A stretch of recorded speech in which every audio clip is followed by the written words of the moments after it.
Inilah keadaan belakang rumah yang masih tergenang air akibat dari tanggul jebol di daerah Demak dan sekitarnya, yang mengakibatkan rumah atau pemukiman penduduk tergenang air, kebanjiran, orangnya pada ngungsi, yang telah terjadi pada tanggal berapa kemarin, beberapa hari yang lalu. Kalau kita mau melihat, sekarang masih ada sisa-sisa banjir, dan itu sawah yang terbentang luas yang masih ataupun sudah ada tanaman padi, semuanya terendam dan tenggelam. Nggak tahu sampai kapan itu. Kita lihat, ini posisi di belakang rumah ya. Jadi posisi di belakang rumah saja yang ada tanaman liar, ada pohon bambu, ada pohon pisang, ada pohon rembulung dan lain-lain, ini semuanya terendam. Ini sudah mulai berkurang. Kemarin itu sampai 2 meter kurang lebih, tapi sekarang sudah alhamdulillah sudah mulai surut airnya ya.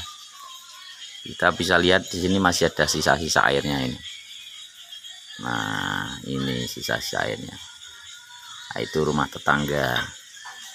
Itu pun juga masih dikelilingi oleh air, dikelilingi banyak air itu.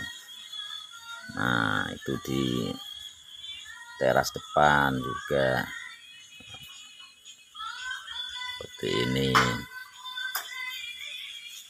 Makanya pada saat ini memang lagi rawan banjir yang diakibatkan oleh banyaknya debit air yang mengakibatkan tanggul jebol di berbagai daerah, seperti di Purwodadi atau Grobogan ya, tepatnya di Desa Gubuk, Kecamatan Gubuk, kemudian di Demak, Kecamatan Wonosalam, kemudian di mana itu Kecamatan Godong, kemudian di mana lagi itu ada di Karanganyar ya, yang tanggal 8 kemarin itu luar biasa banjirnya itu.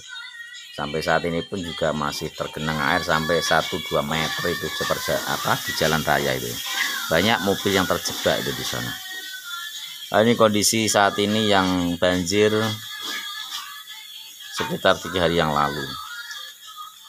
Ini masih ada sisa-sisanya. Ya otomatis ini untuk kegiatan orang kampung yang biasanya ke sawah, biasanya kerja ya, untuk sementara ya libur dulu. Yang biasanya bekerja mungkin lagi bangunan juga sekarang lagi istirahat dulu, karena memang masih dalam keadaan duka akibat musibah banjir. Ya alhamdulillah ada bantuan-bantuan ya dari dinas terkait ya, dari kabupaten mungkin atau mungkin dari pihak lain, walaupun hanya sekedar sarimi ataupun nasi bungkus, setidaknya itu minimal bisa untuk mengurangi derita masyarakat setempat. Inilah yang sebenarnya bisa dikatakan saling tolong menolong sesama di saat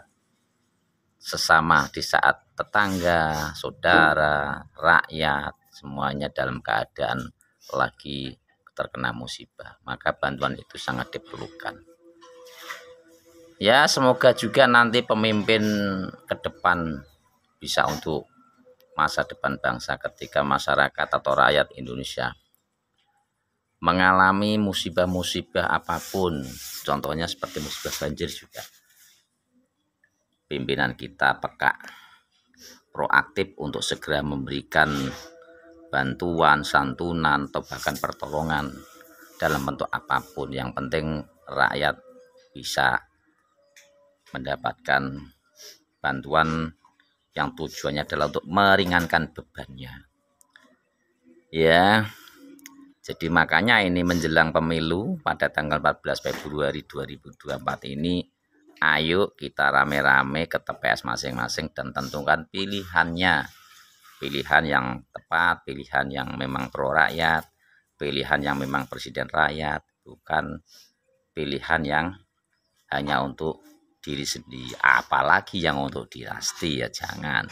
Yang penting pilih presiden yang memang betul-betul pro rakyat, demi rakyat, dan untuk rakyat. Itu yang paling penting dan paling utama. Jadi jangan terprovokasi, jangan terpancing, jangan tersugesti, jangan teriming-iming, ya, jangan tergiur dengan iming-iming sesaat. Siapapun pilihan presiden Anda, itu nanti harapan kita semoga menjadikan Indonesia akan menjadi lebih baik ke depan. Rakyat lebih makmur, ekonomi juga semakin membaik, dan juga kebutuhan pokok terutama akan bisa dijangkau oleh rakyat Indonesia pada umumnya.